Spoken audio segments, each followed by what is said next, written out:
Olá, irmãos, graça e paz seja convosco. Hoje iremos fazer o resumo da lição dessa semana. Resumo esse que nos faz entender a causa de Deus ter permitido o mal que hoje nosso mundo tem, lembrando que a vontade permissiva de Deus não lhe responsabiliza como tal. O fato é que, por Deus ter criado o ser humano com liberdade, nós entendemos que essa liberdade incluiu ou envolve escolhas que são feitas pelos seres que ele criou. Porque ele criou seres pensantes, seres racionais, com liberdade para escolher ou resistir. E nesse resumo da lição de hoje, o texto aqui, na sexta-feira, diz assim, em relação a Lúcifer, alguns poderiam atribuir que a punição dele foi severa ao ter sido expulso, levando em consideração que no livro Patriarcas e Profetas e o Grande Conflito, Ellen White chega a descrever que demasiadas vezes, reiteradas vezes, por muito tempo ele foi suportado no céu. Logo, a sua expulsão deveria, na verdade, ter sido feita, talvez, em nossa visão, deveria ser feito bem antes do que a situação da qual ele passou, ou seja, do tempo que ele passou. Mas foi necessário que Deus permitisse para com que fosse revelado, manifesto o caráter da escolha ou a escolha que determinava o caráter de fato que Lúcifer tinha. E aqui embaixo tem assim, a sua culpa e castigo deveriam ser proporcionais aos seus exaltados privilégios. Ele era, irmãos, tão semelhante, ou seja, como ser criado, ele era o anjo que sobressaía em sua formosura, era um anjo que sobressaía em sua aparência, é o anjo que sobressaía em seu poderio. Então, assim, quando ele começou a olhar para si próprio, ele começou a se comparar com Cristo, de maneira, então, de que ele não se achava, não sentiu-se confortável pela posição que ele estava. É como eu cheguei a mencionar outras vezes, Lúcifer queria o poder de Deus, Lúcifer queria a autoridade de Deus, Lúcifer queria a adoração que Deus recebia, mas não queria ter de Deus a sua natureza, não queria ter o seu caráter, não queria ter a sua personalidade. Uma vez que caráter, personalidade fazia parte isso do caráter de Deus, fazia parte daquilo que Deus é. E o que Deus é amor, coisa que Lúcifer não tinha até então. Logo entendemos que diante dessa situação, em seu coração germinou-se tudo aquilo que é pernicioso. Sabe o que me chama a atenção?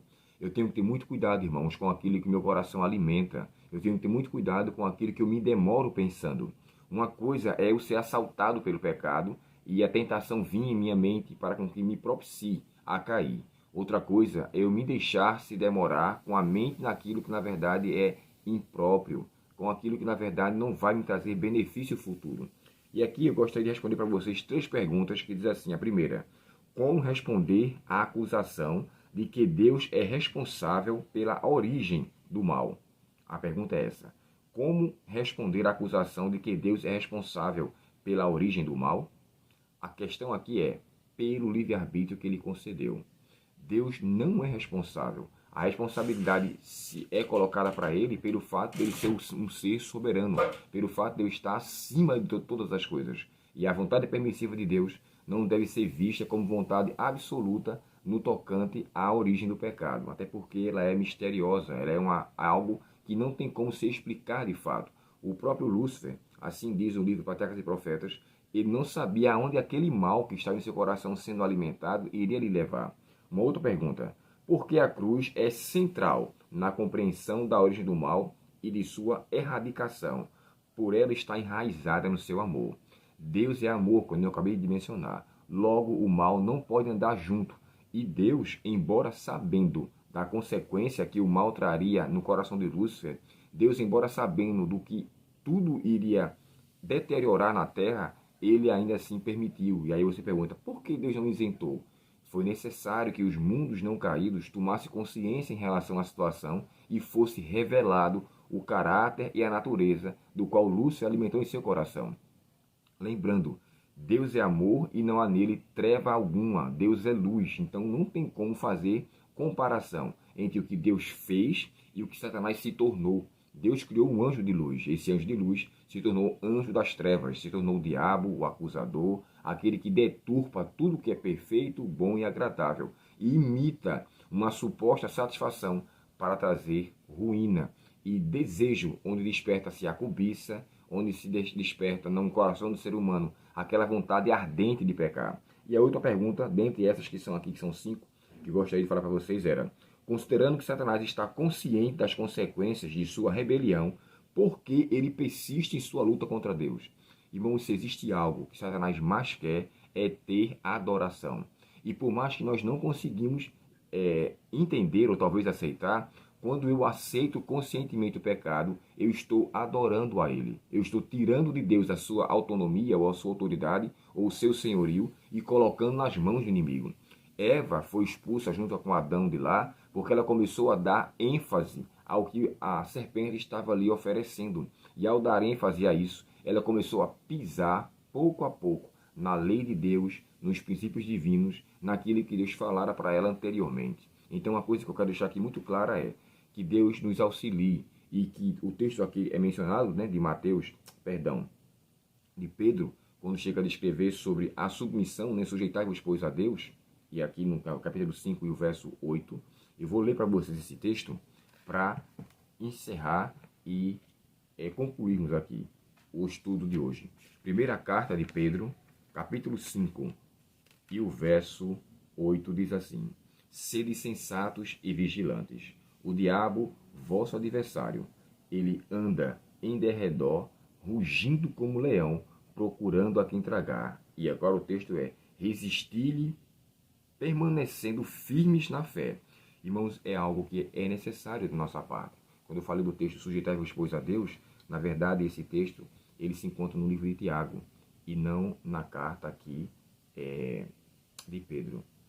O que me deve levar em consideração é que eu devo resistir com fé toda e qualquer sutileza do inimigo, não permitindo com que ela venha a ser autoridade em minha vida. E eu apelo aqui a você: conhecendo o mal, sabendo de sua origem, sabendo quem é o causador, não permita com que ela traga ruína para a sua vida no tocante a escolher os seus ardis, que embora possam parecer satisfatórios, no final são caminhos de morte, como Salomão disse em Provérbios, né? Há caminho que ao homem parece direito, mas no final são caminhos de morte. Deus, portanto, nos abençoe. Lembrando, Deus não é o autor da morte. Deus não é o criador da morte. A morte veio como consequência do pecado. E quando o pecado entra, aí entra a doença, entra tudo aquilo que o pecado traz. E hoje nós temos a oportunidade de escolher o Deus que nos traz luz, o Deus que nos traz consciência, o Deus que, na verdade, quer nos tirar das trevas interiores para a sua maravilhosa luz. Que Deus, portanto, nos abençoe e que tenhamos um bom estudo na classe amanhã na igreja, na escola sabatina, a fim de que desenvolvamos o que Deus tem nos revelado através da sua palavra. Querido Pai Celestial, obrigado, Senhor, pela tua presença e pelo teu cuidado. Não permita, Senhor, com que o mal seja alimentado em nosso coração. Ajuda-nos a vencermos, Pai. Ajuda-nos a resistir ao diabo para que ele venha fugir de nós. Nós temos a armadura de Deus à nossa disposição. Nós temos, Senhor, a tua palavra, que é chamado de espada do Espírito. Com ela podemos tanto nos defender, como também podemos atacar. Que ela seja autoridade em nossa vida, que o Senhor nos perdoe os pecados e permaneça, Senhor, nos dando auxílio de acordo com a tua vontade. Nós te pedimos em nome de Jesus. Amém. Deus abençoe você e, por favor, se esse conteúdo for interessante, se inscreva no canal, curta nossos vídeos, porque isso nos ajuda muito. Em cada curtição, o YouTube, então, entender que esse conteúdo ele é interessante, ele é importante e ele pode ser passado para outras pessoas. Então o próprio YouTube, através da sua curtição, vai nos ajudar a espalhar esse conteúdo e assim outras pessoas possam conhecer também sobre o material da qual estamos aprendendo ou apresentando. E você será também meu ajudante nesse trabalho missionário. Deus abençoe você, um ótimo final de semana e fique com Deus. E até amanhã, no nosso próximo estudo. Até logo.